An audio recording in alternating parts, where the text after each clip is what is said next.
Welcome to I dream. మనలో సంకల్ప బలం గట్టిగా ఉంటే ఏదైనా సాధించవచ్చు అనే నానుడికి ఉదాహరణ ఈరోజు మన గెస్ట్. ఆయన డిపార్ట్మెంట్లోకి వచ్చారు. వచ్చిన తర్వాత ఒక సంఘటనలో ఆయనకు అవమానం జరుగుతుంది. అవమానం జరిగిన వెంటనే మానసిక శోభ గురై తలదించుకొని బాధపడకుండా ఈ వ్యవస్థలో ఎక్కడో లోపం ఉంది, ఈ వ్యవస్థను చక్కదిద్దాలంటే ఏం చేయాలి అని ఆలోచించి ఆయన ఒక మంచి ఉద్దేశంతో కంకణం కట్టుకున్నారు. అదే సివిల్స్ సాధించాలని. కానిస్టేబుల్ సివిల్ సాధించవచ్చా అనే చాలామంది ప్రశ్నలకు నోరు మూయించాడు ఆ కుర్రాడు.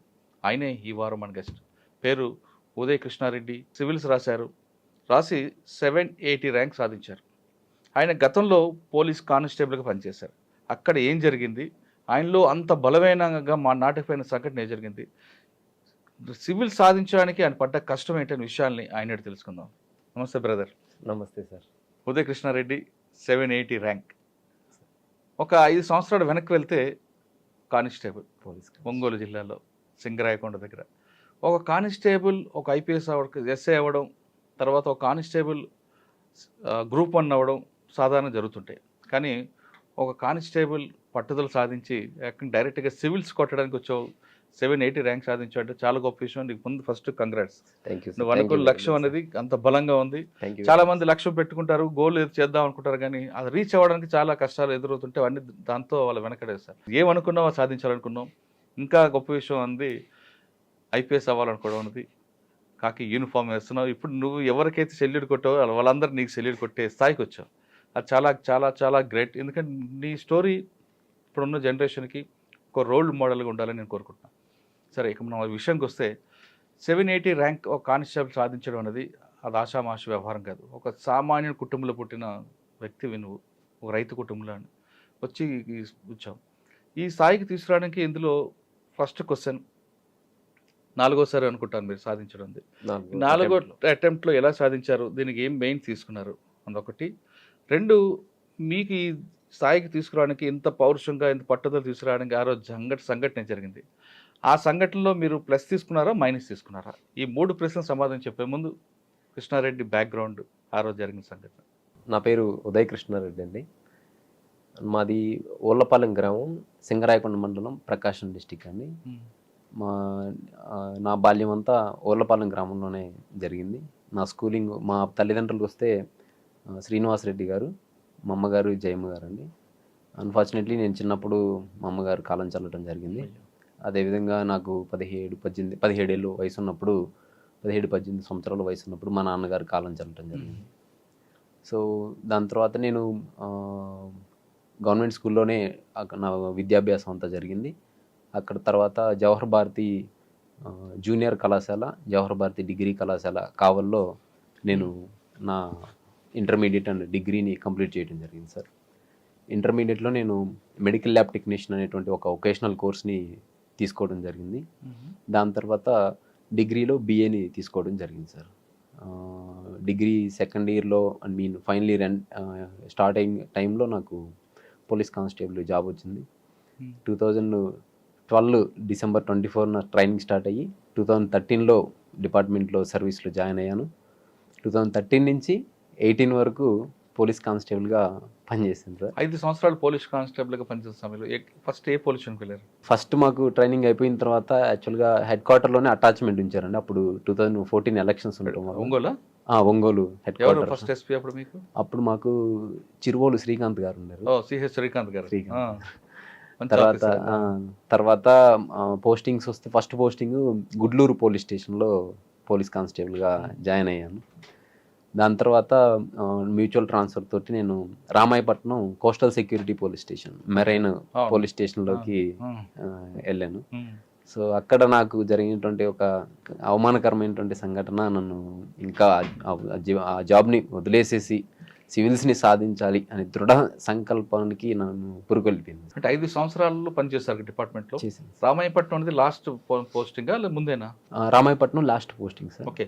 ఈ 5 సంవత్సరాల్లో గుడ్లూరు తర్వాత ఎక్కడెక్కడ పనిచేశారు? First 1 year around 1 year head క్వార్టర్స్లో క్విక్ రియాక్షన్ టీంలో ఉండేము, వెయిటింగ్ పార్టీ. దాని తర్వాత గుడ్లూరులో అరౌండ్ 1 ఇయర్ చేసాము. దాని తర్వాత 3 years Ramayapatnam marine police station.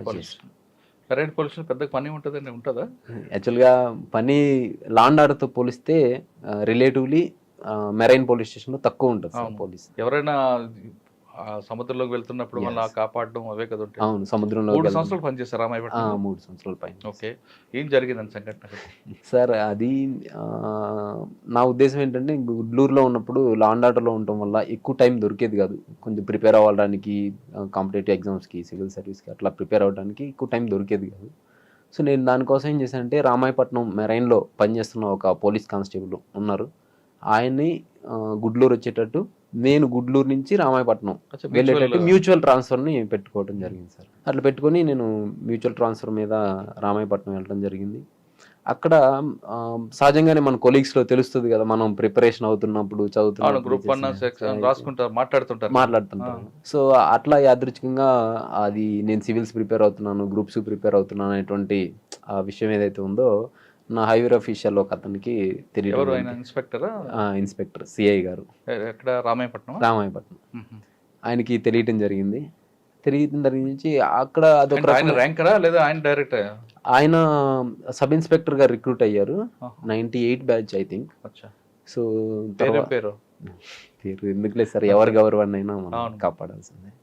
So అందుకని నేను పేరుని డిస్క్లోజ్ చేయలేదు. బట్ ఆ సంఘటన జరిగినప్పుడు ఒక 60 మంది కానిస్టేబుల్స్, నా తోటి కానిస్టేబుల్స్, హోమ్ గార్డ్స్, ఏఎస్ఐలు, హెడ్ కానిస్టేబుల్స్ వీళ్ళు ఉన్నారు. సో ఆ 60 మందికి ఆ వ్యక్తి తెలుసు. అంటే ఏం జరిగిందంటే, అట్లా నేను ఆ సివిల్స్ ప్రిపేర్ అవుతున్నాను అనేటువంటిది అది ఆ సిఐ గారికి తెలిసినప్పుడు, ఎందుకు ఆయన సమ్ పర్సనల్ గ్రడ్జ్ అనేటువంటిది ఆయనకి డెవలప్ అయింది. అయిన తర్వాత నన్ను కొద్దిగా పర్సనల్గా టార్గెట్ చేసి చేయటం అనేటువంటిది జరిగింది. అయితే దాని ముందు నుంచి కూడా కొన్ని చిన్న చిన్న చెదురుమదురు సంఘటనలో నన్ను పర్సనల్ టార్గెట్ చేయటం, నా ఎగ్జామ్స్ ఉన్నప్పుడే డ్యూటీలు వేయటం, ఇటువంటి చేయటం జరిగింది. పర్టికులర్గా ఆగస్టు 11, 2018 రోజు జరిగిన సంఘటన ఏంటంటే, నేను వస్తానికి కొంచెం ప్రతి శుక్రవారం డ్రిల్ జరుగుతుంది, నేను కొంత లేట్గా ఫ్రైడే మార్నింగ్ జరుగుతుంది. అయితే ఆ డ్రిల్కి లేట్గా వెళ్ళిన సందర్భం అది. అట్లా ఒక 10 నిమిషాలు 5 నిమిషాలు 10 నిమిషాలు లేట్గా వెళ్తే ఆయన ఉండి, సార్ గారు వస్తున్నారు, కాబోయే ఐఏఎస్ ఐపీఎస్ గారు రండి సార్, మీకు డిసిప్లిన్ నేర్పియాలి, మీరు రండి అని చెప్పి సర్కాస్టికల్గా వ్యంగ్యంగా మన ఆత్మస్థైర్యాన్ని దెబ్బతీసే విధంగా మాట్లాడటం జరిగింది. నేను వెళ్ళిన తర్వాత సార్ గారికి డిసిప్లిన్ నేర్పించాలి, మీరు సార్ గారికి మీరందరూ ఇంకా డ్రిల్ చేయొద్దు, సార్ గారికి స్పెషల్గా 1 అవర్ డ్రిల్ చేయించండి అని చెప్పి నా కోసంగా ప్రత్యేకంగా ఒక ఏఎస్ఐ గారిని పెట్టి అందరు చూస్తుండగా నన్ను డ్రిల్ చేయించడం జరిగింది సార్. ఒక్కరికి అంటే చేపిస్తున్నప్పుడు సహజంగా ఎట్లా ఉంటుందంటే, ట్రైనింగ్లో ఈ డ్రిల్ పనిష్మెంట్స్ అనేవి ఉంటాయి. లేదంటే ఏదైనా లేట్ వచ్చింది, సివియర్గా ఏదన్నా